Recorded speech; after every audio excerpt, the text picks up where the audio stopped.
the war on drugs, it's not crimes against humanity because it's a legitimate law enforcement. Alam naman siguro natin mga par na yung mga nakalas sa war on drugs, sila po yung mga drug addict, yung mga criminal, yung mga drug pushers. So magandang araw po sa ating lahat, at lalo na sa mga tagapagsubaybay sa ating mga video at sa aking mga viewers na hindi pa nakapag-subscribe.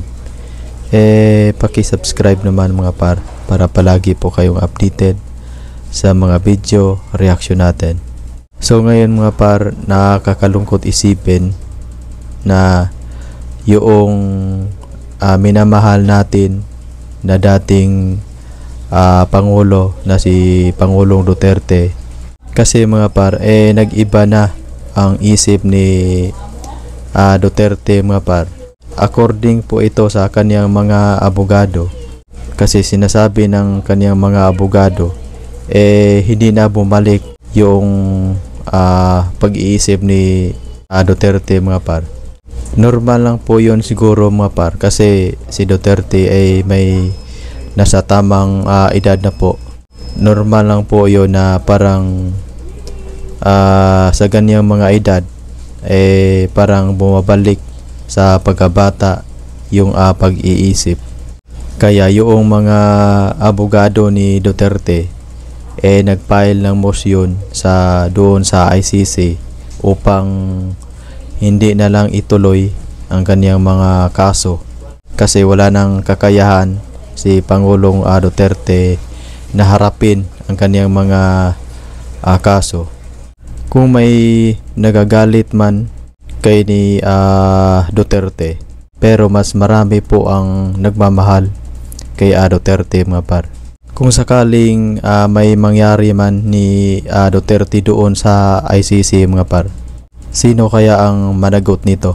Siguro yung mananagot dito yung nagtulong-tulong sa paghuhuli kay Duterte.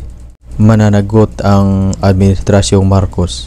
Inuhuli po nila si Duterte at pinakulong po nila doon sa ICC dahil po sa pinapatupad ni Pangulong Duterte na sa war on drugs.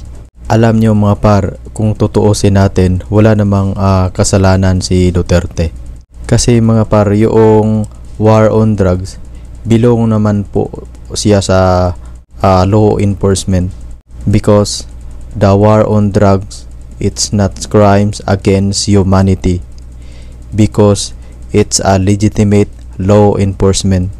Alam naman siguro natin mga par na yung mga nakalas sa war on drugs, sila po yung mga drug addict, yung mga criminal, yung mga drug pushers.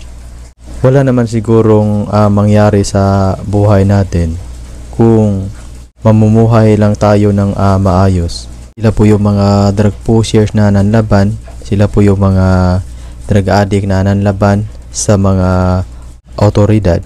So yung mga nakala sa war on drugs, kasalanan po nila yun. Sumuko pa sila ng maayos, walang mangyari sa kanilang buhay, di ba? At hanggang dito na lang yung video natin, at maraming salamat po.